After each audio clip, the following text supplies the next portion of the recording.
भी हो रहा है। शुक्रिया। ख्वाजा साद रफीक साहब, ख्वाजा साद रफीक साहब। कर देंगे पूरा, फिक्र ना करो, बिल्कुल फिक्र ना करें इंशाअल्लाह ताला।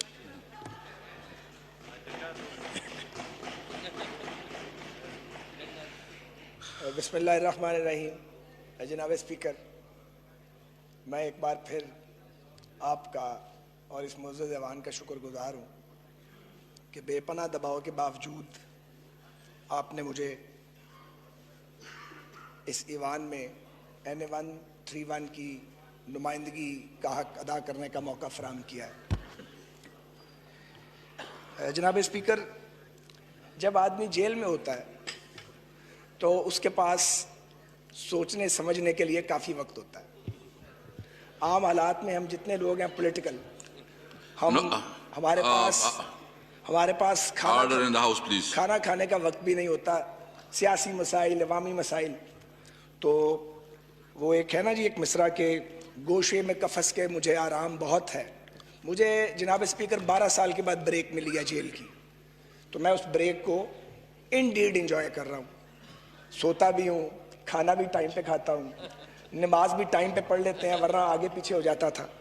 तो मैं शुक्रगुजार हूँ उन अनासिर का जिनकी मेहरबानी से मैं और मेरा भाई जेल में है, क्योंकि सलमान साहब 30 साल बाद जेल गए हैं और मैं 12 साल बाद गया हूँ। मुझे बात करने दें, मैं आपके खिलाफ बात नहीं कर रहा। आप प्लीज, हमने आज एक डिसीजन ली है और हमने ये फैसला किया है कि जो भी बोलेगा कोई इसके अंदर इंटरप्शन नहीं करेगा। Please no interruption. सो जनाब स्पीकर, जेल के सलाखों के पीछे से एक सियासी कारकुन जिसकी अपनी सियासी जद्दोजहद की उम्र 4 दहाइयों पे मुहित है, एक और अंदाज में सारी सिचुएशन को देख सकता है, क्योंकि सोचने के लिए बड़ा वक्त है। तो बतौर एक पॉलिटिकल कॉमरेड के, अगर मैं पार्टी एफिलिएशन से कुछ देर के लिए ऊपर होकर बात करना चाहूँ तो मैं परेशान हूँ। अपने लिए परेशान नहीं हूँ।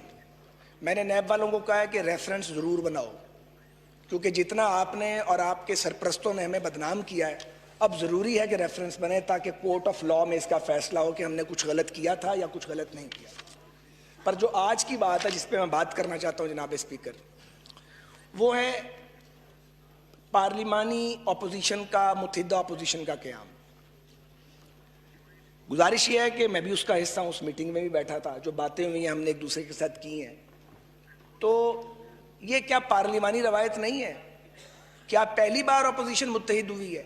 इस ईवान में हम अपनी अपनी जमात के कलर और बैनर के नीचे बैठे हैं, हम एक दूसरे के खिलाफ हार्ड टॉक भी करते हैं।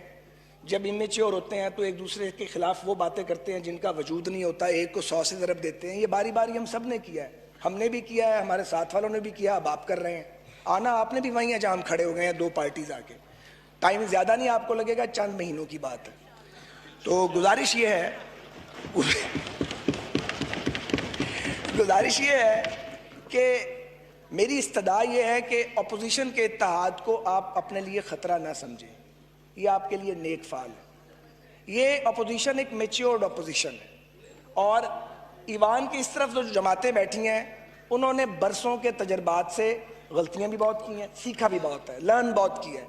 यही वजह है कि आप रोज़ हमें गालियाँ निकालते हैं ऊपर से नीचे तक, लेकिन हम प्रेरे बोलने दें। अब सुने, मैं बड़े लाइट मूड में बात करूँगा। अच्छा नहीं, आप नहीं निकालते, आप तो आपका वो मेटल नहीं है। तो गुजारिश ये है कि हम आपके बारे में, बाज़ हमारे साथी सख्त बात करते हैं, एक बार भी नहीं सोचा कि हुकूमत गिरनी चाहिए, हुकूमत चली जानी चाहिए। हालांकि हम आपके मैंडेट को नहीं मानते, पर उसकी वजह है कि अगर आपको गिराने की तरफ चल पड़ेंगे तो खुदा ना खास्ता आपको गिराते गिराते निज़ाम को ना गिरा दें। ये हम कभी नहीं चाहते। हम आपसे बात करते रहेंगे, आर्ग्यू करते रहेंगे, झगड़ा करना पड़ा छोटा मोटा झगड़ा भी करेंगे, मगर हम नहीं चाहते कि आप गिरें। हम चाहते हैं जो आपने चांद और तारे तोड़ कर लाने के वादे किए थे, आप उसका 10% ही पूरा करें, पर कर दें। मैं आप जनाब, गुजारिश ये है कि ये जो अपोजिशन का इत्तेहाद है, ये एक बड़ी मूव है। इसका जमहूरी निज़ाम को और जमहूरियत को और इस मुल्क के अवाम को फ़ायदा होगा। हम अपना जमहूरी, आइनी और कानूनी हक़ इस्तेमाल करते हुए हुकूमत वक्त को आईना दिखाते रहेंगे। लेकिन हम ये समझते कि चार्टर ऑफ डेमोक्रेसी, जो 73 के आइन के बाद एक नहायत मुक़द्दस दस्तावेज़ है, पीपीपी और पीएमएलएन को, उसे पीटीआई को और तमाम सियासी जमातों को ऑफर करना चाहिए, ताकि अगर उसमें कोई इंप्रूवमेंट करनी है, उसको हालात हाजरा के मुताबिक ढालना है, तो उसमें उस पर हम आगे बढ़ें। और एक नेशनल एजेंडा, कौमी पॉलिटिकल नेशनल एजेंडा होना चाहिए कि ये वो लाइंस हैं जिनको कोई हमें से क्रॉस नहीं करेगा, ये करने का काम है, ये करने का काम नहीं है, तरीका अपना अपना हो। लेकिन मुझे बहुत अफसोस से कहना पड़ता है, अगर मेरे दोस्त ज़रा मुझे सुन लें थोड़ी देर, पहला ब्रांडेड है, वो इसी काम पर लगे हैं और ट्वीट से लेके टीवी टॉक शो और स्टेटमेंट तक गालियां दी जा रही हैं, चोरों का टोला, ठगों का टोला, जो कुछ आपने कहा, आपके मुंह में आया आपने कहा। मैं आपसे ये इस्तदा करना चाहता हूं कि ये इल्ज़ामात नए नहीं हैं, और ये जो नैब है, जो बुनियादी तौर पे ऐब है, और ये ऐब दूर नहीं होगा, और अगर आप दूर नहीं करेंगे तो भाईजान आपने भी भुगतना है, अल्लाह करे आप ना भुगतें। लेकिन मैं आपसे ये गुजारिश करना चाहता हूँ, इस मुल्क में ये 71 साल की तारीख है, यहाँ पे खान अब्दुल वली खान को गद्दार करार दिया गया, वो एक अजीम मुहिब्बे वतन थे। यहाँ अकबर भुगती को गद्दार करार दिया गया, उन्हें बुढ़ापे में मार दिया गया, वो एक मुहिब्बे वतन थे। इस मुल्क में जिसने GM सैयद, जिन्होंने सिंध असेंबली में पाकिस्तान बनाने की करारदाद पास की थी, उन पर गद्दारी की मोहर लगा दी गई, बुढ़ापे तक उन पर यही मोहर लगी रही। मुझे ये बताइए, ये गद्दार बनाता कौन है? जो इस मुल्क में जमहूरियत मांगता है, जो इस मुल्क में आइन मांगता है, जो कानून की अमलदारी मांगता है, या चोर करार पाता है, या गद्दार करार पाता है, या गोलियों का निशाना बनता है, या फांसी पे झूलता है, या जला वतन होता है। और अब एक नई टर्म आ गई है परवेज मुशर्रफ के पवित्र दौर की कि जी इन्होंने पाकिस्तान को लूट लिया। खुद लुटेरा बाहर बैठा है, मैं उसके खिलाफ इससे ज्यादा बात करना नहीं चाहता, खुद बीमार है बेचारा। लेकिन गुजारिश ये है कि कुछ हम थोड़ा ख्याल करें। अगर तो ये सॉवरन है पार्लियामेंट, जो कि मेरे ख्याल में बुरा ना मानिएगा, अभी तक सॉवरन नहीं है। अगर इसे सॉवरन पार्लियामेंट बनाना है तो ये तानो तशनी और ये धक्कम पेल का सिलसिला अगर ख़त्म नहीं कर सकते, तो बंद नहीं कर सकते, तो इसको घटाएं और रियल इश्यूज पर आएं। क्या पाकिस्तान में गुर्बत हमने मिलकर ख़त्म कर ली है? क्या जहालत पे काबू पा लिया है? क्या फॉरेन जो एक्सटर्नल थ्रेट है उसको हमने कंट्रोल कर लिया है? क्या दहशतगर्दी के खिलाफ जंग ख़त्म हो चुकी है? क्या रावी चैन ही चैन लिख रहा है? क्या पाकिस्तान के अदारे हमने चला लिए हैं? एक सूबे में अब आप 5 साल हुकूमत करके आए हैं, अब आप इतने भी नए नहीं हैं, और अब 5.5 साल की आपकी हुक्मरानी भी हो गई है। सो मेरी इस्तदा ये है कि हुकूमत संजीदगी इख्तियार करे। एक ही मशवरा है, संजीदगी इख्तियार कीजिए। आप तो खुद कह रहे हैं कि हम मिड टर्म इलेक्शन की तरफ जाना चाहते हैं, पहली हुकूमत है। आपके अपने एलाइज वो रोज बातें कर रहे हैं। अभी कल हमने PMLQ की गुफ्तगू सुनी, उससे पहले अख्तर मेंगल साहब की गुफ्तगू सुनी। तो हमारी इस्तदा ये है, वरना इतनी ना बढ़ा पाकी दामा की हिकायत, दामन को जरा देख, जरा बंदे कबा देख।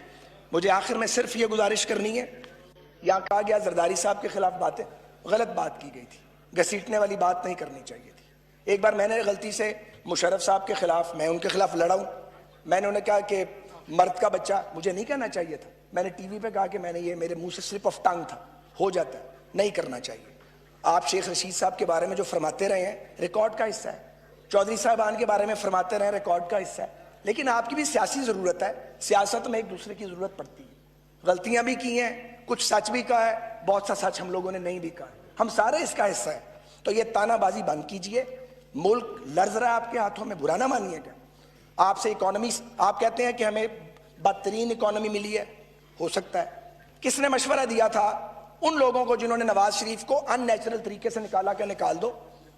पहले यूसुफ रज़ा गिलानी को निकाल दिया, फिर नवाज शरीफ को निकाल दिया।